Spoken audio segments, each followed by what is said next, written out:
Hi, I'm Liz Seeley, founder of Starry-Eyed Strategy, and I help you turn creativity into your greatest competitive advantage. After decades partnering with the world's best, biggest, and most beloved brands, I want to take you behind the scenes to see how the most creative leaders turn ideas into impact. Each episode features leaders from top CEOs and CMOs to founders and authors, revealing how they stay inspired to create brands that launch and last, and how you can do it too. You'll walk away with practical lessons and tools you can use, whether you're repositioning your brand, rallying your team, or planning your next big launch. So let's get started and stay starry-eyed. My guest today is Toni Ronayne. Toni is the founder and CEO of the C Society, a fractional C-suite leader collective helping emerging and scaling brands grow with intention, profitability, and clarity. After decades climbing the traditional corporate ladder, Toni experienced firsthand a shift many leaders are quietly navigating.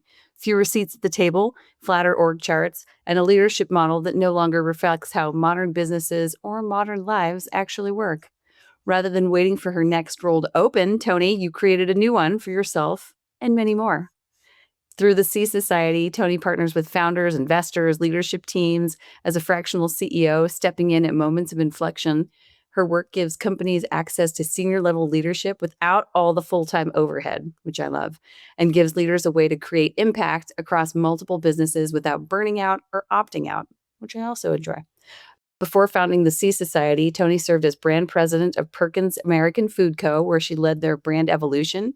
She also has held senior leadership roles at Little Caesars, Freshii, Starbucks, Tivana, and more. Toni, you've done so much, and your experience gives you an unusually complete view of how brands grow and where traditional leadership models fall short. Toni's also a mom of three, which continues to shape how she thinks about leadership and building brands and businesses that work for real people. Toni, welcome to Stay Starry-Eyed. Thanks, Liz. I'm so happy to be here. As we start, I'd love for you, Toni, to speak directly to the brand leader listening. What do you hope that they'll take away from our conversation today? What's one thing you hope they might try or think differently about for their brand and business? Well, and I think it is about thinking differently. I hope that they walk away realizing that they don't need more certainty to move forward, that they need permission to experiment. Trial and test is key.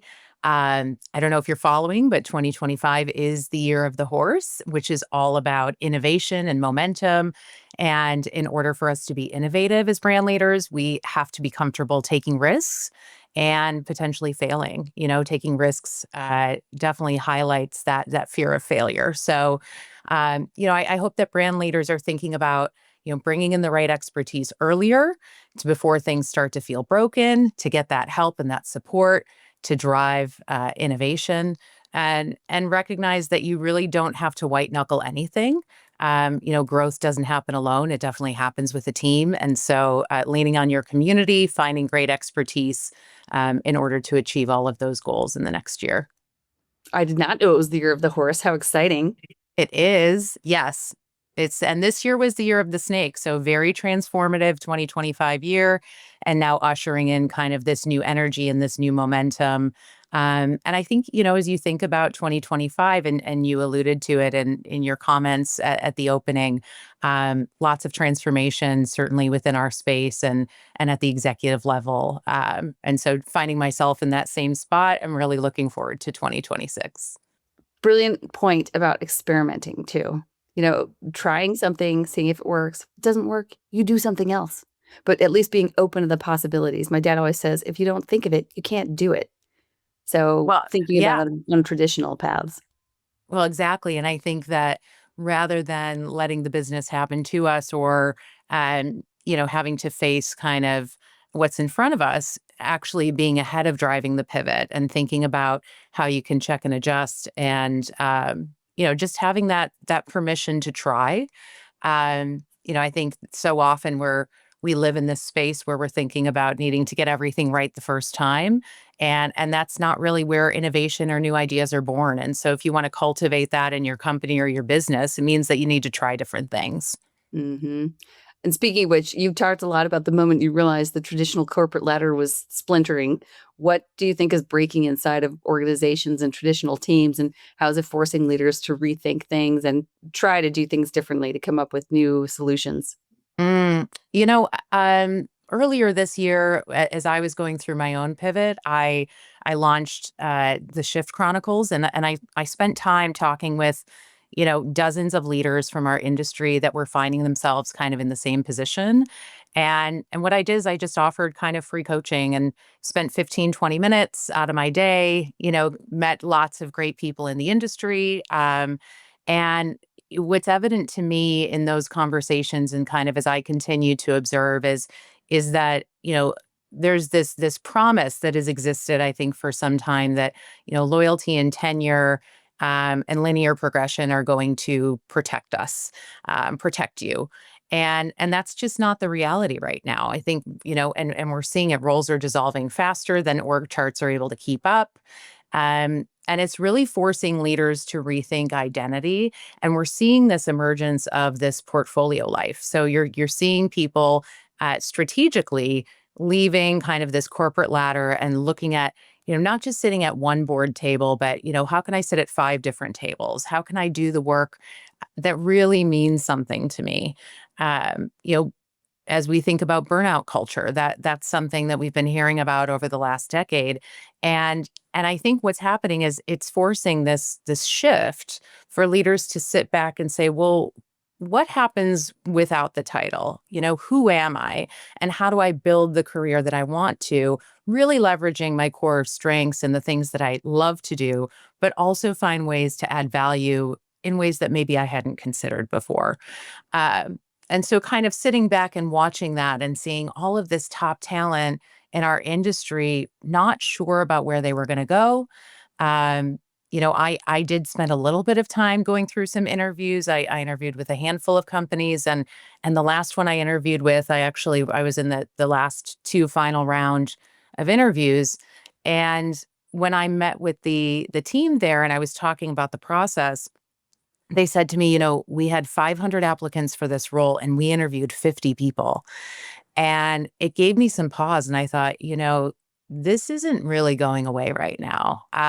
There are so many executives that are trying to figure out their next move and so little positions available, just kind of given some of the constraints of our industry. So that's really where I started thinking about working fractionally and building out the C Society, and the opportunity to carve out this future doing the work that I really love to do in a way that I want to do it. And walk us through a little bit of your experience too, Tony. Remind the listeners what you have been up to, because I think you have such varied experience to arrive to this point. Like I said, you have such a complete look of what it takes to build these teams. Remind us Yeah. how you got into this wild world of branding. I did, yeah. So I actually started in operations. I grew my career. You referenced Starbucks. It was one of my earlier roles. I was a district manager in Toronto, Ontario for one of their highest volume businesses, and then kind of continued through progressive roles in operations. I joined the Freshii organization right after they had gone public. They had about 150 locations when I joined. By the time that I left that organization, we had 500 restaurants in 17 different countries. So I started as their VP of operations. I then became their head of international, overseeing the brand in these 17 different countries. My last stop in with Freshii was leading global franchise development. So I spent some time there, and then transitioned over to Little Caesars, where I ran the Canadian business. And that was really my first kind of generalist role where I was able to oversee all of the functions that exist within the business. Spent a couple of years there working for that great brand, and then had the opportunity to move over to Perkins, where I led the rebrand of this great beloved 65-year-old legacy brand. And we took it from, what it was to Perkins American Food Company. Within that, we launched a fast casual concept, which was Perkins Griddle and Go. And it was all of the things, logo, brand positioning, restaurant design, menu. And so leading this full cross-functional effort around this great brand refresh. So, brands are where I love to spend my time. I've found over my career that not only do I love process, but I'm an incredibly intuitive and creative person. And so as I was looking at roles that existed today in our industry, that was one of the things that was lacking for me was that, I think that at times we tend to really kind of pigeonhole people into the roles that they should do. So operations roles, very strictly operations, and, marketing roles very focused on marketing.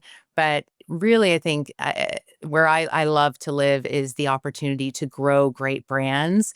And when you think about a brand, it's not just about marketing, it's about all of the aspects. And so, yeah, so I started working fractionally earlier this year. I've worked in a couple of different capacities. So I've been a fractional CEO. I've also currently I'm supporting a brand as a chief strategy officer. I'm doing some executive coaching, and all of the brands that I'm working with are all very different from one another. And so the opportunity to come up with different solutions and use different skill sets is really exciting. And so is creating your destiny like you've done. I always say that just because we just have decided to work on multiple brands instead of one brand does not mean that we're not the same caliber when you think about client versus designing what your life would be. So it sounds like you stopped waiting for the right role, started designing your own. What helped you move from this reacting, like you said, competing for the few seats that exist to creating something new? And how did you come up with this idea of the Sea Society as the right way to organize? Yeah. So, I mean, honestly, I think it was probably a mix of grief and clarity. I realized that waiting was costing me momentum. And what helped was shifting, who was going to hire me to what problems do I know to solve? Where is my value best spent? And once I started shaping my own experiences, capabilities, and kind of removed this idea or this sense of, chasing a title, everything opened up for me. Um, I will say that there was there was a lot surrounding this decision. So it wasn't just what was happening with me internally. There was also kind of this external support from this great community that I've built in my career. The support of women and following their entrepreneurial journeys and being inspired by that. And from people internally that said, "Hey, we know that right now you don't have a role, but we still want you to come speak on this panel, and we want you to come and participate in this event because we value what you have to say and we value the work that you do." And so, being able to kind of climb through the ashes with this great community of people that were providing belief in me definitely helped me to believe in myself. And I'll say this is the most exciting time in my career, but it's also been the biggest challenge because I absolutely am used to kind of that stability. So moving from, being a corporate executive into being an entrepreneur is it's no small feat. Like, it's not for the faint of heart. But I think that no brand is built alone. And so whether that means I'm out there supporting fractionally a brand so that they can grow, or I'm getting the support from my community to grow my own brand, that is something that's definitely emerged as kind of a theme this year, in reflection. That's wonderful. Yes. And the people all around you. It's a good reminder to all of us to build that community around us. Think of all the people, all your favorite people you've collaborated with over the years. Yeah, they'll all still be there when maybe the title goes away and you do decide to go another direction. I've said that for the last 4 years. It's both frightening and freeing to do your own thing and to go your own Mhm. way. When you think about the problems that you're solving, especially as you've built this around you. And I love what you said about, yeah, just the community rallying, giving you that confidence. Tell us a little bit about the new ways that you're deploying and engaging the right leadership. What problem does fractional leadership solve that companies Mhm. are still trying to fix? Yeah, and I think I'm going to answer this probably two ways because I think there's two problems right now that the C Society specifically is solving. So as you think about fractional leadership, it solves the mismatch between pace and permanence. Companies need senior thinking. And especially as you think about emerging brands, they can't always afford that leadership, and the cost of that hire. But they still need senior leadership thinking now. So, they need it for now, but maybe not forever. And fractional leadership gives them access to experienced operators without the risk or the cost or the delay of needing to hire somebody full time. So I think that within itself, and you alluded to this earlier, but this is, you are getting senior level executive experience at a fraction of the cost, which is really this idea of fractional. And I do think that there's an opportunity right now within our industry to, as, as the leader of the C Society, to educate our industry about just the value of that within itself. So I genuinely appreciate that question. I think that the other problem that we solve, though, is actually for the executives themselves. So as I was going on this journey of hosting the Shift Chronicles and started meeting with people that were starting to carve their own paths, I heard two things from those leaders. One was, I really love the work that I'm doing, but I'm not sure how to fill my pipeline. And the other thing that they said was, um, I'm really used to sitting on a team and having a group of people that I get to work with. And now I feel like I'm on a bit of an island and I'm missing that community connection. So what we do essentially at the C Society is that we partner great fractional leaders with exceptional brands as a means to kind of grow both of those things. And how we do that is we have a community of, 30 to 40 executives today as it sits. And the idea is to bring these people together. So this isn't just about a placement service. This is also about peer-on-peer development. It's an opportunity for people in this space to be able to support one another, to grow together, to feel like they have a team. And I think that that's a really big component of how these portfolio lives get built. Because as you're aware, each fractional is going to have a number of different talents or skill sets. And this allows them to have kind of a community of people to be able to lean on, not just for that kind of personal development, but as you think about supporting brands, it might look like you might have a couple of fractionals coming in to support, or you might say, hey, I'm really great in this one subject matter expertise, but now I have a friend that I can go to and have a conversation to calibrate on that other area that's theirs. So overall, I think there's a number of problems that we're solving. And for me, that kind of unlock and that light bulb or that aha moment was the moment where I thought, oh, you know what, there is something here that really could help to benefit and elevate the industry as well as the people that are in it.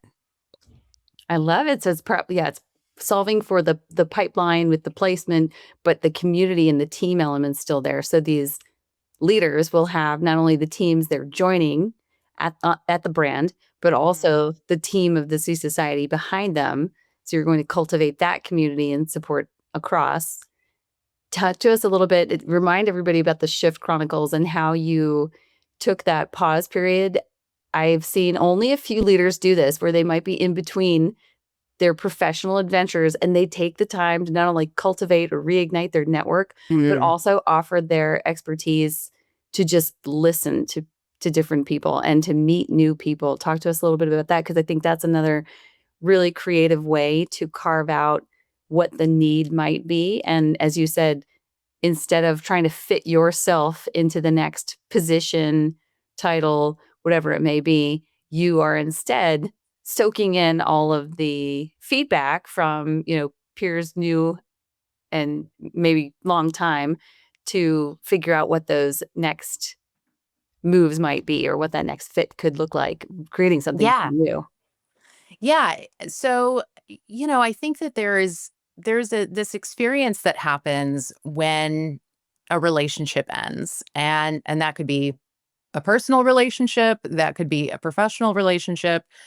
And what doesn't really get talked about enough is the grief, the absence of what was there and is no longer there. And so, as I kind of found myself in this transition and looking around, so tied into the work that I was doing, so proud of what we had built and created, and then recognizing due to restructuring that ultimately, I wasn't coming to work on Monday. There was definitely an experience of feeling grief and loss.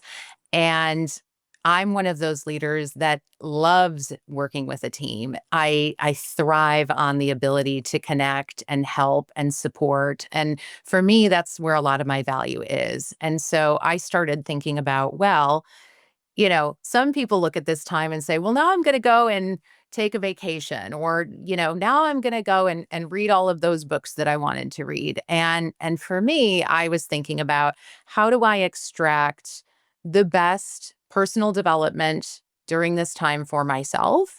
And how can I help and add value for others? And then that was where the idea of the Shift Chronicles came from. And it was quite a vulnerable exercise to put myself out there and say, hey, I'm publicly going to talk about the fact that I'm not working right now. And I am publicly going to invite people for conversation that I don't know within my own network. And it was such a valuable exercise for me. I mean, Liz, you and I got to chat. We're both incredibly busy leaders. And so just the fact that we had that time, and I had lots of people within my network that I knew that reached out for these conversations. And the format basically was, come to the conversation with the problems that you're trying to solve. And if I can't answer those questions or support you directly, I will find somebody that can. And so what was kind of born out of this was, it ended up being, a networking exercise at some level, where I was able to start connecting people. And that looked like some executives that were out of work and unsure about what they wanted to do next. This was people sitting in full-time roles that said, I'm in a role right now that I'm not sure that this really connects to my values at this point, and I'm trying to figure out where I go from here. As well as people that just wanted somebody to listen because they were sitting in the grief themselves. So that's, that essentially was the format of the conversation. But the exercise itself, in the moment, I didn't realize was going to be the vehicle that I was going to start considering fractional leadership, and then ultimately becoming an entrepreneur on my own. So I'm really grateful for that experience. I think that any time that any of us can provide time to another human being, that's the best gift that you can give to anybody. And I ended up receiving the biggest gift in return, because while I was there trying to help others, that experience within itself really shaped the trajectory of what I'm doing today. And every single one of those conversations that I had, I learned something. And I met some really fantastic people that I know I'm going to continue to stay in touch with and learn from. And so for me, it felt like I didn't waste that time. And that was important for me coming into this experience, was that I didn't want to sit back and think, wow, I had all of that time and I wasted it. I know that, I was able to make that as valuable of an experience as possible. Which is why I wanted you to revisit that, because I thought that was so brave and beautiful to say, here's what I'm doing. Here's how I can offer help without expecting anything in return.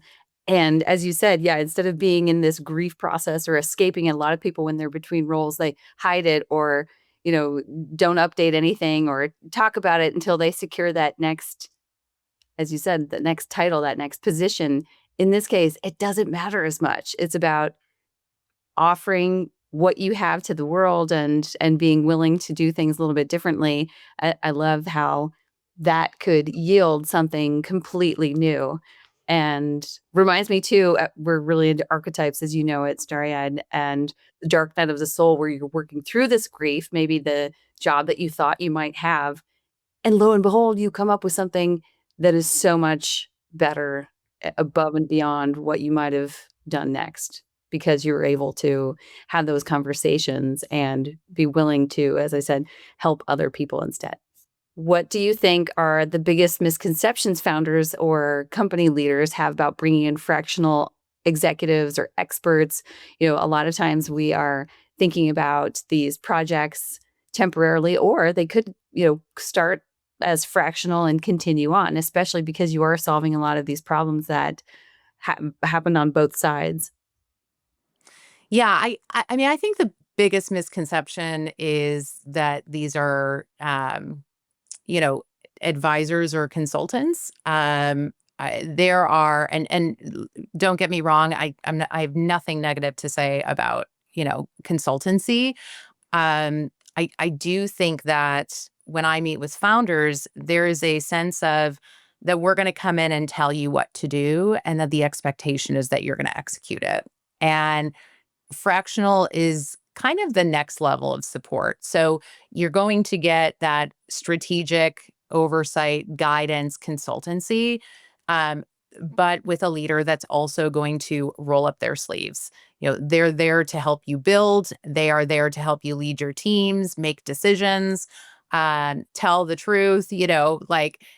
Their focus is to come in and leave things better than they found them. So temporary doesn't always mean detached from the business. And I think that there's this layer of value that companies experience when they work with fractional executives, which is why, you might go in on a 6 week, a 9 week kind of arrangement and then continue on, because these are folks that um, are focused on fitting into your culture and being on your team. So just like you would hire a head of marketing, you would hire a fractional CMO. They would come in, they would do all of the aspects of that work, but just not 40 hours a week, as an example. And there's lots of different ways that we can book fractionals. So we do have a couple of different offers that are put together. Some are kind of more longer term. Some would be more of that advisor type of opportunity. We even have an option if a brand is looking for a board of directors, like fractional leaders can form an advisory board and support that brand to grow. So um, fractional is really, really cool because it's flexible.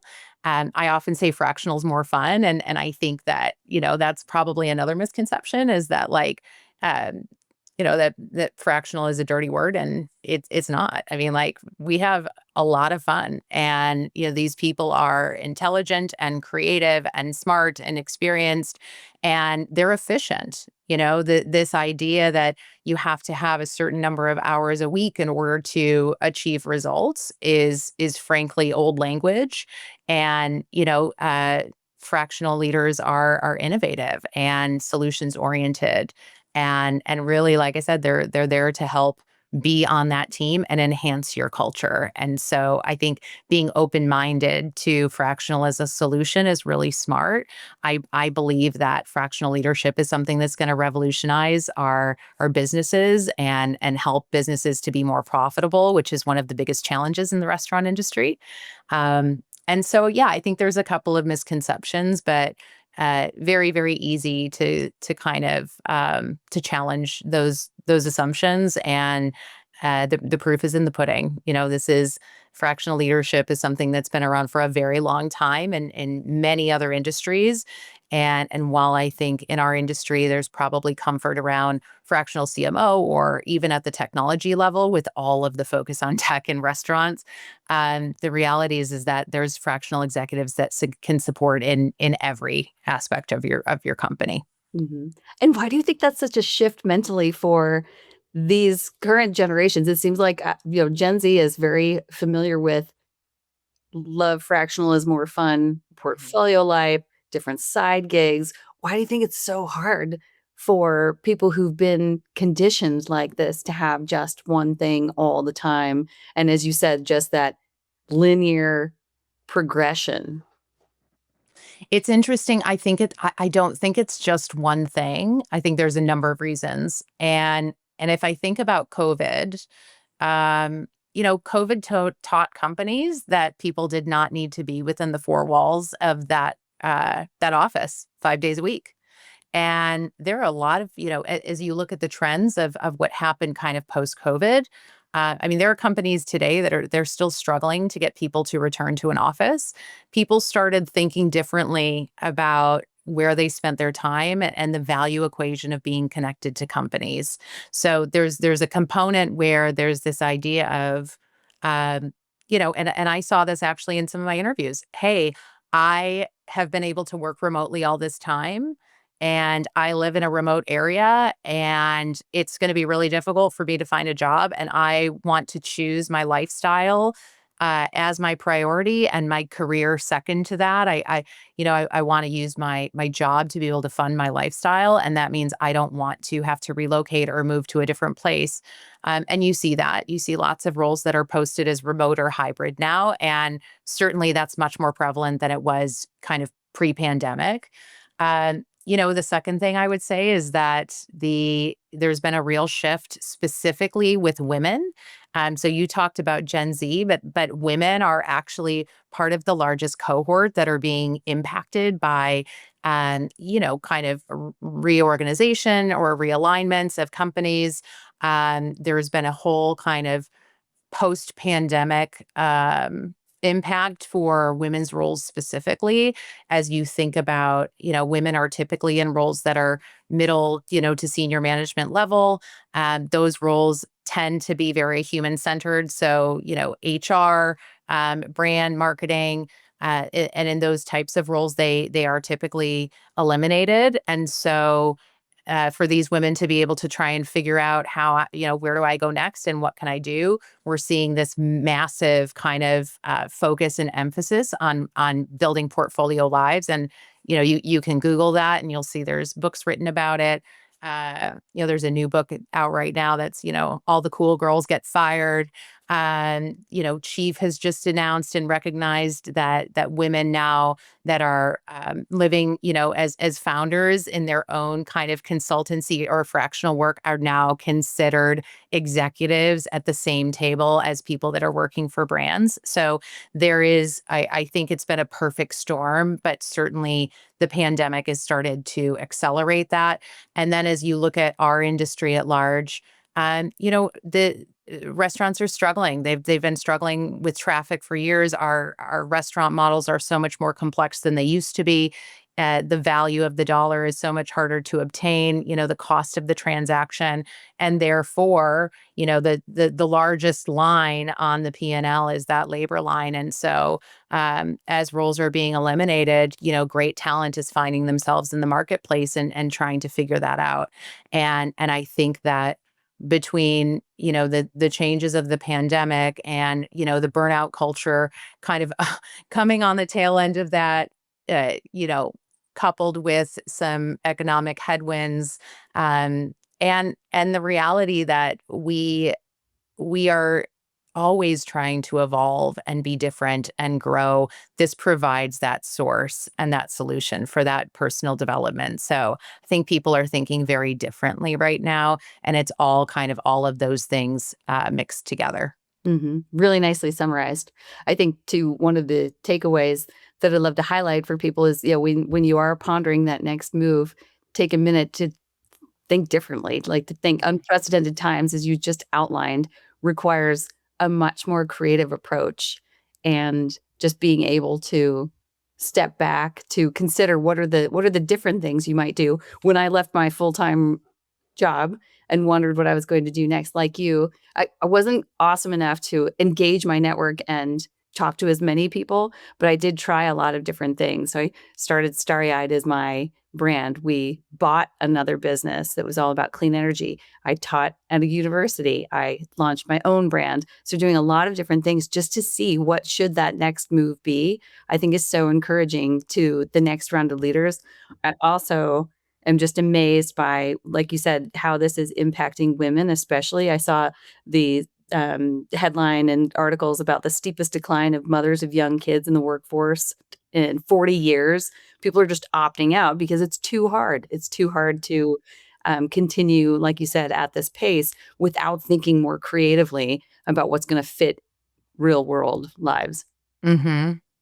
It is. And, I think for mothers especially, our children have just gone through an incredible trauma.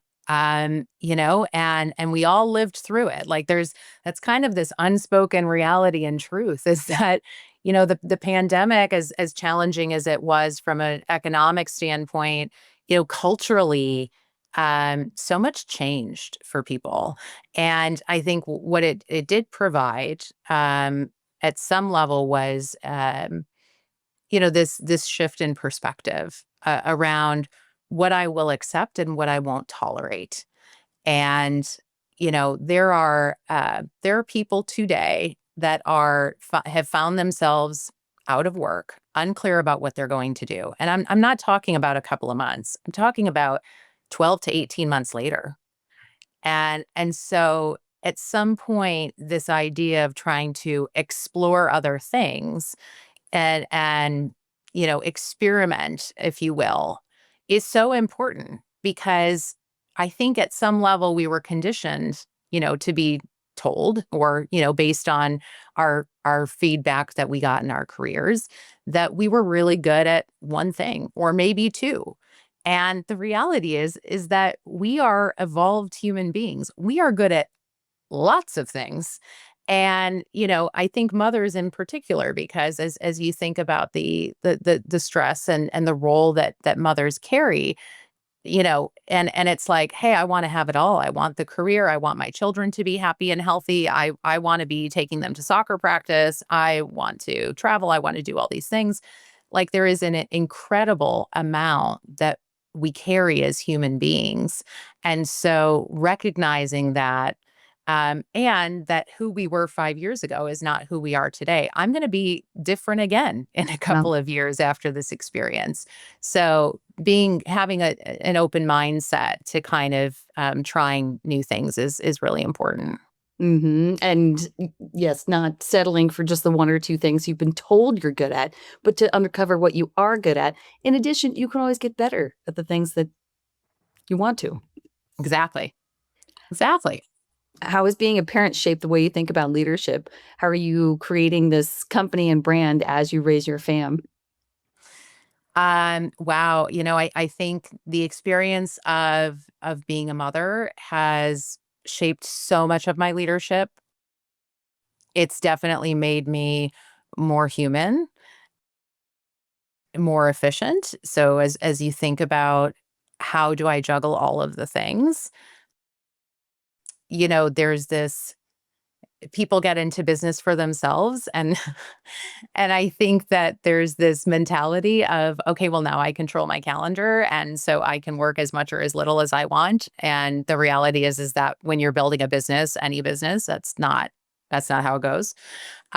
So how I spend my time is very important and making sure that I can be efficient in the work that I'm doing so that I can make sure that the time that I'm spending with my kids is value add. I have a 14-year-old teenager in the house right now, and I don't, Liz, your kids aren't that old yet, but and she's got some real life challenges. So being able to be that emotional support for her and balance then working on a business that I'm growing from scratch is it's definitely a challenge, but I think that those conversations with her are helping me to think about how I can lead through some of the challenges in my business. So um I'd say those are some of the ways that being a mom has shaped my leadership. And then I keep coming back to this place myself around making decisions that are values driven. Making sure that I can at the end of the day feel good as an executive, but also as a mom that I am building a company that honors the people that it serves, that produces great results and helps people realize their own potential, um, and and ultimately is a legacy that my kids can be proud of. So it's been the I always say being a parent is the hardest thing I've ever done for sure. And I think that I was raised by a stay-at-home mom who spent all of her time and energy on providing us this really great experience. I certainly have not been a stay-at-home parent. My husband is a great support in that way, so that I've been able to do the things in my career that I've wanted to do, and I'm so grateful for that experience. So figuring out how to balance, being a mom with all of the complexities of growing this business has been a challenge that I think I've learned a lot of around discipline. And and balance. And being an awesome example to the kids too, so that they know that they can do whatever it is they want to do. It's really, I'll tell you, like my kids are, they get so invested in the companies that I work with or work for. And so, they're always like, "Oh, you got any swag? Like, we want to wear the shirt of the brand that you're working for or whatever." And I've never seen them more excited about a brand as they are about the Sea Society. I mean, they just think it's so cool that their mom, has started her own company. And I was opening gifts on Christmas morning, and my daughter, I wish I had it on me right now, but she had created a little coaster out of, it was paper, and then it said Toni Ronayne, the Sea Society. It had my logo on it, and she like taped it up, and she said it's waterproof and you can put your mug on it. And it meant the world to me because I thought, oh my God, this little human being is cheering me on and supporting me and, is excited about what I'm creating. So, hands down, like the best Christmas gift I got this year. I love it. She's so Mm-hmm. proud of you. We're all proud of you. Oh, But what a difference that can make so that they can see what is possible, what the possibilities are. Like you, my mom stayed at home, but my mother-in-law, who I've known for 25 years, was the CEO of her company. So yeah, it's like what do we take away from the best of both, and how do we create our own? love it. When you think about other parents, but especially women in our space, what does real support actually look like? You mentioned how this, especially the fractional work, especially impacts women leaders because, for better or for worse, it all comes, a lot of the at home responsibilities come down to us. What does real support actually look like? Whether that's Um, supporting each other, getting creative about how to do it all, or like we said, supporting each other during these career transitions, and again, getting more creative with what we want to do next. mhm. So, I mean, a couple of things. I think advocacy when the room is closed is important. So not just encouragement when it's open, but being there to advocate and support for other women in our network that are having tough times, Mm. being a place to, creating an opportunity for vulnerability. I think as women in this industry and certainly executives, it can be quite lonely. And this expression of it's lonely at the top is totally accurate. I've seen it played out very like quite a bit in the past year as I started, I created this space for people to be vulnerable and they were vulnerable. And what I recognized was that not only did I need it, but they needed it too. And so, one of the healthiest transitions that I've seen in my career over the last couple of years is that there was a time where women were highly competitive with one another. I definitely was on the receiving end of that. Um, and there's been this shift around, there's only so many seats at the table to there's room for all of us. And so I think really real support is that place where somebody can be vulnerable and honest and feel safe to do so, because I think through those connections is really where real change will happen.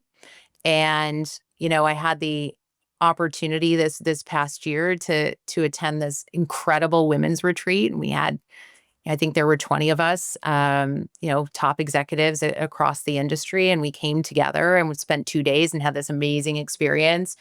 And it was very clear that people left feeling real support and left really focused on the things that they need and probably might not have been able to identify what those things were before that event happened.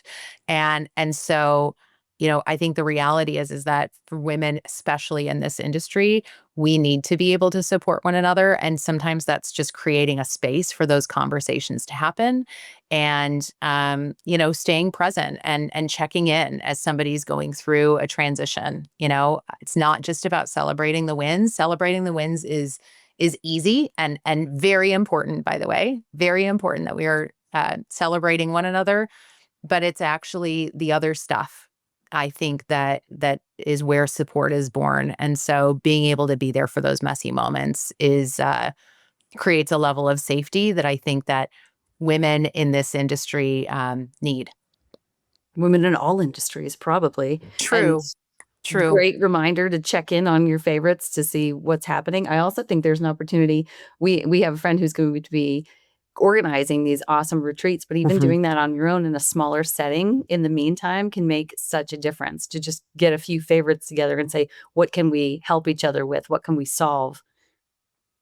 I love it. And I think it's one of the things that, as I think about I we had that incredible experience, and Liz, you were there with us too.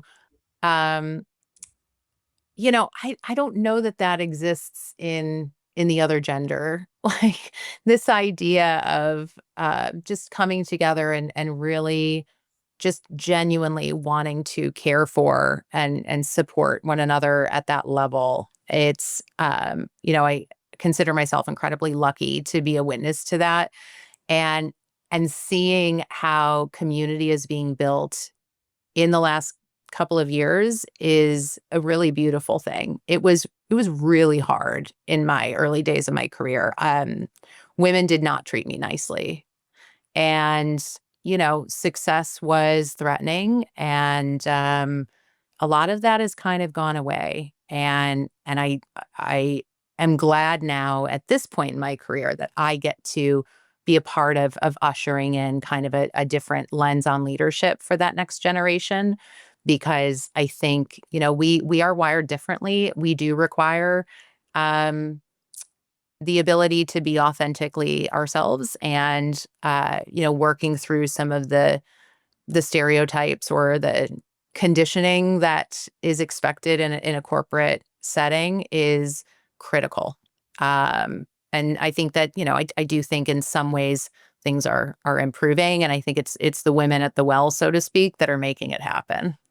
That's what I was going to say. We have to be the change, as they say, and that I think is another outdated model that I hope will go away. The idea of scarcity and there are only enough Mm. seats for women. You can again create your own. There are all kinds of more creative ways to approach it, but I think instead of the old school scarcity, competitiveness, what we're trying to embody is more the abundance, the positivity, the uplifting each other. What are other ways you think people can do that? Whether it's, and again, it's more of something that could be for both genders, but what are other ways you see this generation, our generation, and the next who are doing things differently? What other things should we be thinking about? What other things should we be doing?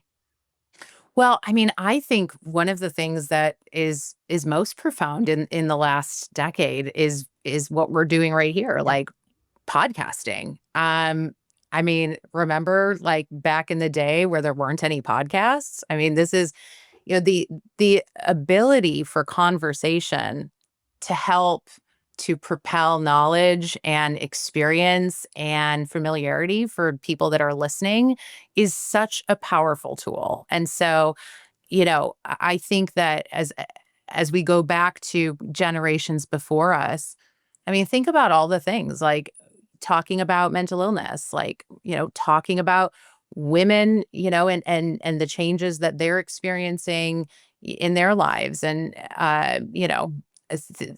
there were all of these topics that were off limits, or this idea that, if you were in some sort of a job, this is exactly who you needed to be, and that's all you could be. So I think, there's obviously the traditional ways of mentorship, and those things are really important. And but I do think that the the power of the conversations that are being had through podcasts, it's something that's accessible to everybody. They're widely shared. And people need to hear their own voice or see themselves in a way that feels authentic and healthy. And I think that podcasting actually does that. Perfect. Well, just addressing it and working through it and showing that there are better, more creative ways. In the next 3 to 5 years, Tony, what do you think will separate creative brand leaders like you who are willing to try different things and explore the possibilities to come up with something new from those who fall behind, who are maybe stuck in some of these old traditional ways?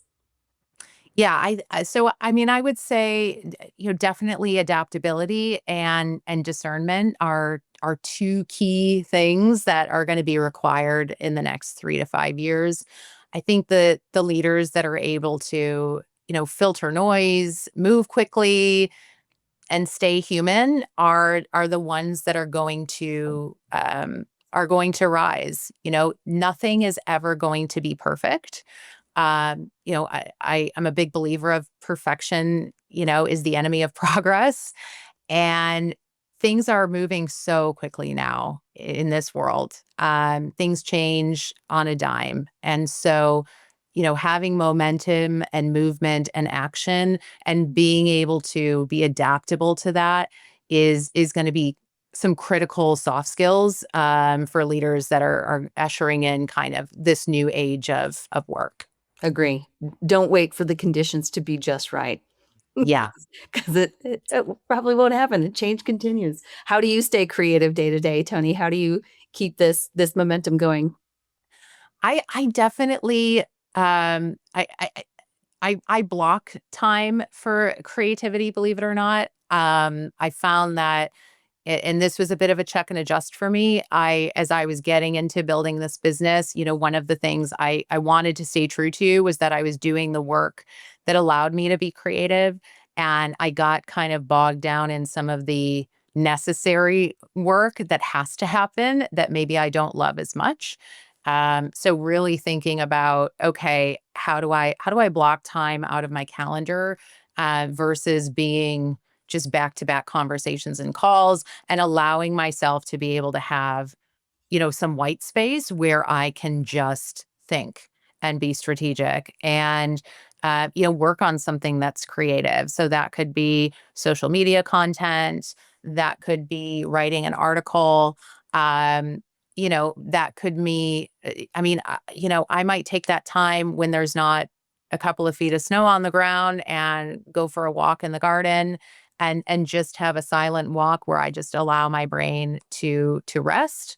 um, Creativity does not it doesn't come from pressure. Like it comes from the space where you feel the ability to be curious. And I think in order to create that, you have to create an environment that is kind of stress averse and not under the pressure cooker of back to back calls in the morning and the afternoon. So Mhm. having that time and that space to allow yourself to be still and be open-minded and allow that to come is critical. And I think that for, leaders that are kind of balancing home and work life, like you have to put that time in your calendar, because if you don't, you will fill it with something else and it will likely be, a problem to solve. And maybe you won't be able to solve it in the most creative way because it might be, urgent and important to deal with. So giving yourself time and space to be creative is important. Agree. Well, let's switch into our starry-eyed sparks. A couple of lightning round questions for you, Tony. What is the best or most inspiring book you've read? And that can be of all time or that can be lately.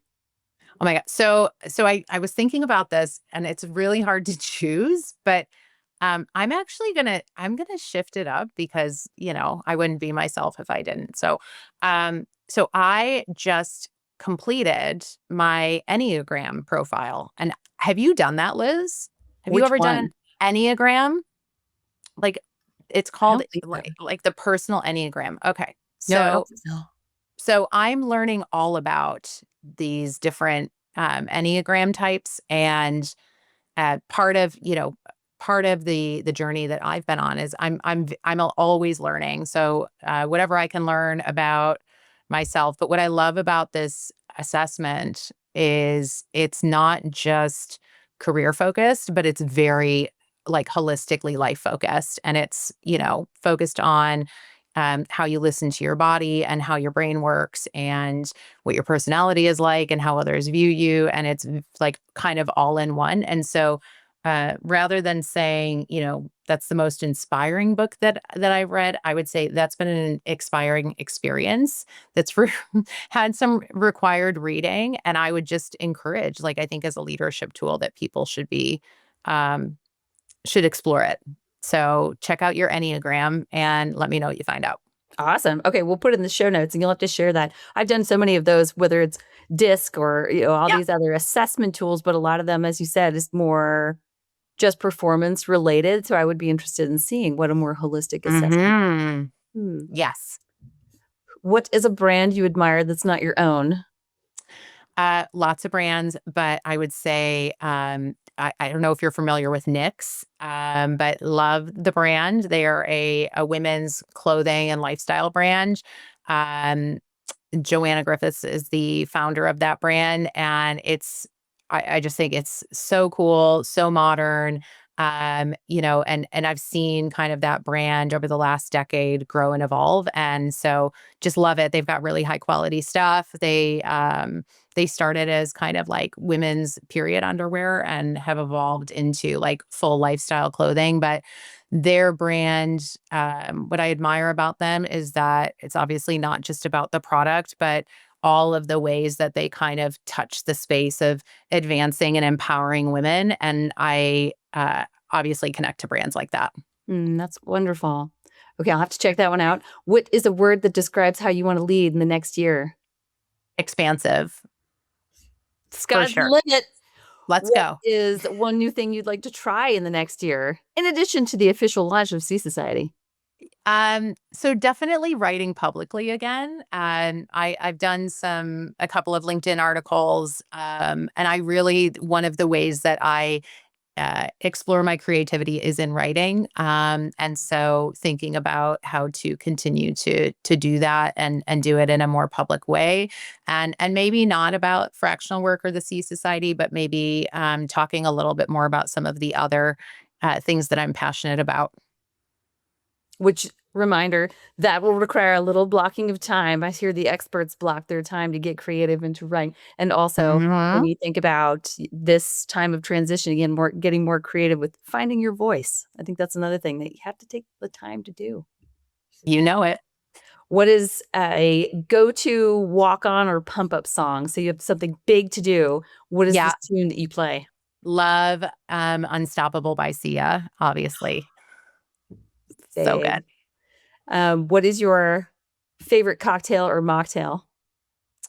Love a gin and tonic. But recently I'm enjoying sobriety over the last couple of months. And so I've had lots of great mocktails and like a great spicy margarita mocktail I will not say no to. Delightful. Okay, love both those. Um, when you think about what is next for you, and Mhm. Toni, so much fun to see how far you've come, not only before the Sea Society, but it's been so much fun to build our companies side by side and see what this can be. So we so appreciate you sharing your expertise, your experience, your ideas, and just again thinking differently about things, about the possibilities. What is one mindset or action you'd encourage brand leaders to try after listening to today? So I think it's, stop asking, am I ready? And start thinking about what would I do if failure was allowed? And use that as a compass to expand your own horizons around what is possible. So, considering if failure was allowed here, how would I do something differently and what would I do? And I think that you're going to find that you're going to have a different perspective on what to do next. Mhm. And who is, speaking of what's next, who is a creative brand leader you admire and think we should invite to stay starry-eyed next? Okay, I don't know if I've shared this brand with you, but I'm a huge fan of Mandy's salads. They are a Quebec-based salad and bowl concept, founded by two sisters, Vanessa and Mandy. And they have this whole omni-channel brand now. They've got these like, this beautiful salad brand and restaurants, but then they also have cookbooks, and they are aspirational and chic and super cool. And so, like, Let's get them on the podcast. I think people would love. I want you to go check out their website, look at the aesthetics of their restaurant. For me, it's the aspirational gold star target of a restaurant brand or a brand period in 2025. So that's who I would say. And 2026 for that matter, because I agree. I love that they started with the simple idea of salad and they built not just the one business or the one item, but a whole consistent brand experience. You have shared with me that. And I love that they have built out their own ecosystem where you can buy, like you said, the salad bowls, Uh-huh. the cookbooks. That is the ultimate lifestyle brand in action right there. I agree. It's so Listen, cool. Yeah, I'm a big fan. So when that happens, just let me know so I can chat with them. thank you. Well, Toni, keep up the wonderful work. Excited to continue to cheer for you. And again, encourage everyone to do a lot of what you do. Take the time. Aw. Well, thank you, Liz. You're a total inspiration for me too. And I loved being able to have this time with you. Thanks. Thanks for listening to another episode of the Stay Starry-Eyed podcast. I hope today's conversation sparked new ideas, strategies, and tools you can use to move your brand and business forward. If you enjoyed this episode, here's how you can help share it with your fellow brand leaders who need it most. Hit follow, share it with a friend, and please leave us 5 stars or a quick review. You know we love all the stars. You can also find show notes, resources, and additional inspiration at starryeyedstrategy.com. Until next time, stay starry-eyed.